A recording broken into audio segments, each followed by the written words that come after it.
Baik, kita kembali lagi di Sabda Ilmu Channel ya. Setelah kita lama tidak berjumpa kembali, pada kesempatan ini kita akan membahas tentang pengetahuan-pengetahuan dasar yang wajib dipahami berkaitan dengan SKB ya, atau seleksi kompetensi bidang, yang akan kita bahas di Sabda Ilmu Channel ya teman-teman.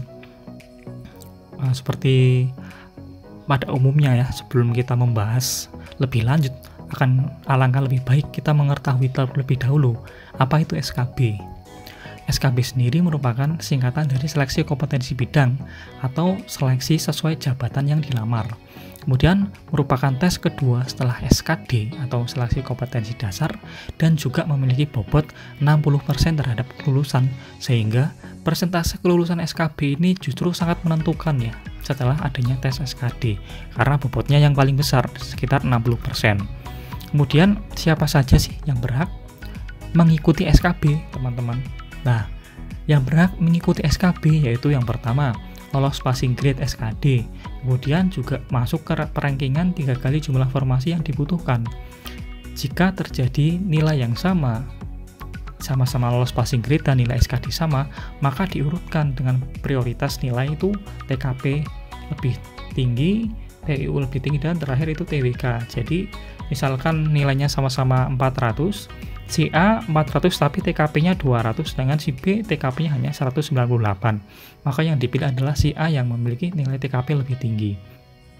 Kemudian yang mengikuti SKB secara umum akan diumumkan ya melalui website instansi yang dilamar, sehingga jangan lupa untuk mengikuti perkembangannya sesuai dengan instansi-instansi yang kalian pilih ya teman-teman. Oke, selanjutnya ya, setelah kita mengetahui secara singkat nih SKB itu apa, kemudian siapa yang lolos, lantas pertanyaan selanjutnya yaitu bagaimana sih kita belajar SKB, mulai dari mana belajar SKB ini. Nah, terkait dengan tadi pengertian, kemudian juga passing grade dan lolos, itu juga sebenarnya sudah diatur dalam Permen 4 RB nomor 27 tahun 2021 ya. Untuk SKB pun juga sudah diatur. Nah, pada bagian ini saya mengutip pada pasal 42, di mana SKB ini materinya untuk jabatan fungsional disusun oleh instansi pembina jabatan fungsional dan diintegrasikan ke dalam bank soal pada sistem CAT yang diselenggarakan oleh BKN. Kemudian untuk yang jabatan pelaksana pun sama ya, yang bersifat teknis dapat menggunakan soal SKB yang sesuai atau masih satu rumpun dengan jabatan fungsional terkait. Nah, ini akan menjadi suatu hal yang sangat penting ya teman-teman untuk diketahui. Nah, karena ini materi SKB ya ini, dua ini, termasuk jabatan fungsional atau jabatan pelaksana dari formasi yang teman-teman dilamar tadi ya. Nah, untuk selanjutnya kita harus mengenal nih apa itu jabatan fungsional dan apa itu jabatan pelaksana.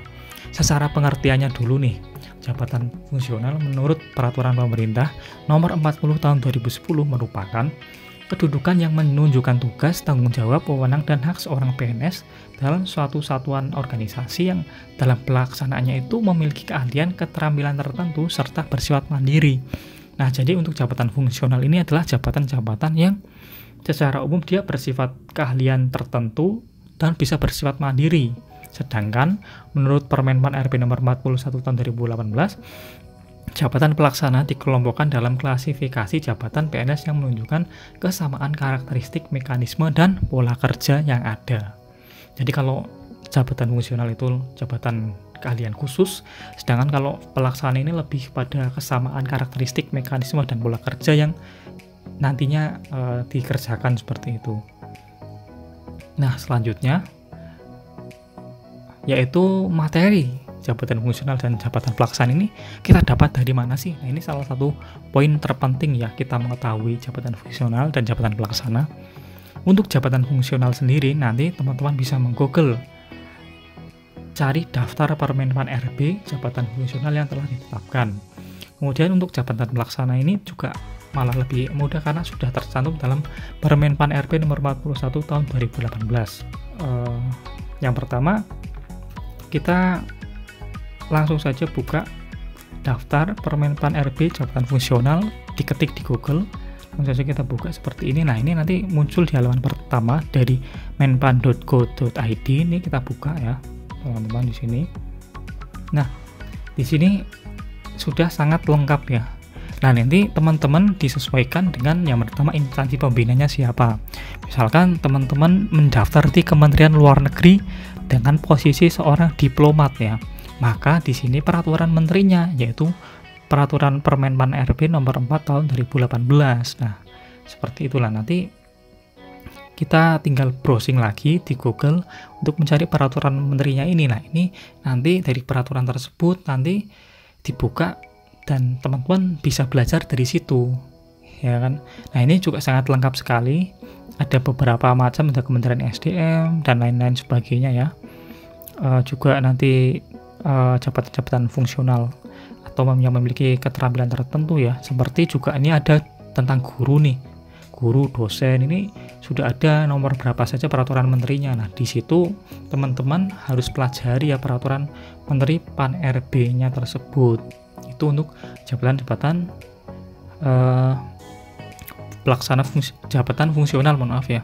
Nah, jikalau di sini belum ada, misalkan ada jabatan teman-teman ini tidak tercantum dalam daftar Permenpan RB ini, maka kemungkinan formasi yang kalian daftar itu bisa termasuk ke dalam jabatan pelaksana ya.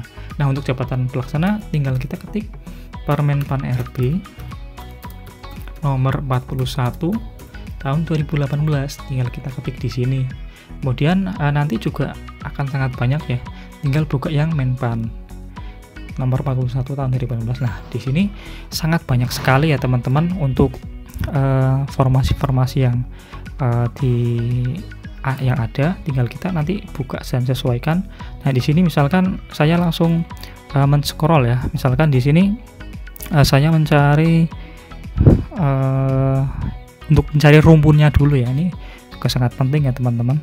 Kita harus tahu rumpunnya ini masuk rumpun sosial atau rumpun sains ya. Karena itu juga menentukan nanti menentukan soal-soalnya akan seperti apa ya. Makanya ini di sini harus kita scroll dulu sebenarnya. Karena kalau kita tidak mengetahui rumpunnya akan sangat susah nanti teman-teman. Oke, kita coba kembali men-scroll lagi tentang Permenpan RB ini ya. Nah, ini saya masih, nah ini jadi misalkan urusan pemerintah kesekretariatan. Nah, urusan pemerintah ini ternyata masuk rumpun perencanaan ya. Nah, makanya untuk jabatan di sini, nah misalkan teman-teman masuk dalam analis manajemen resiko. Nah, misalkan teman-teman mendaftar di formasi analis manajemen resiko, maka kalau kualifikasi pendidikan pasti ini sudah teman-teman lalui ya, karena sudah lolos administrasi lah. Tugas dan jabatannya itu apa ya, ini melakukan kegiatan analisis dan penelaahan dalam rangka penyusunan rekomendasi bidang manajemen resiko. Nah, makanya untuk unsur satu rumpun ini biasanya hampir soal-soalnya pasti hampir dikatakan bisa saja mirip ya, karena memang ada yang menaungi ya tentang, ada satu yang menaungi ya tentang itu, terkaitan dengan rumpun ini, tentang perencanaan ini. Nah, seperti itu. Nah, nanti kita juga bisa membuka yang lainnya lagi ya, tentang jabatan-jabatan yang mungkin hampir-hampir mirip ya. Seperti itu. Misalkan kita di sini mengambil contoh lagi, misalkan hubungan masyarakat nih, tepatnya ini rumpun hubungan masyarakat. Misalkan teman-teman mendaftar di analis humas di sini. Nah, nanti soal-soalnya ya Pak berkaitan dengan tugas jabatan sebagai melakukan kegiatan analisis dan penelaahan dalam rangka menyusun rekomendasi di bidang hubungan masyarakat. Nah, ini juga penting untuk diperhatikan ya untuk urusan masyarakat. Berarti nanti teman-teman juga harus mencari materi-materi tentang hubungan masyarakat seperti itu, sehingga nanti bisa teman-teman persiapkan lebih dini. Ini sangat banyak sekali ya di sini ya untuk jabatan-jabatannya, kemudian juga untuk jenis-jenisnya. Kalau memang teman-teman kesulitan, nanti mudah saja tinggal dicari di search ya. Kalau ini sudah di download, nanti lebih enak lagi tinggal nyari di PDF itu, tinggal di search, kemudian tulis jabatan yang teman-teman lamar seperti itu. Oke. Ya, terima kasih sudah menonton. Mudah-mudahan video saya ini terkait dengan SKB bisa menambah dasar bagi teman-teman harus belajar mulai dari mana sih mengenai materi-materi SKB ini. Ya, mudah-mudahan bermanfaat, dan jangan lupa untuk subscribe, like, and share ya, dan juga jangan lupa jaga kesehatan selalu, dan sampai jumpa kembali.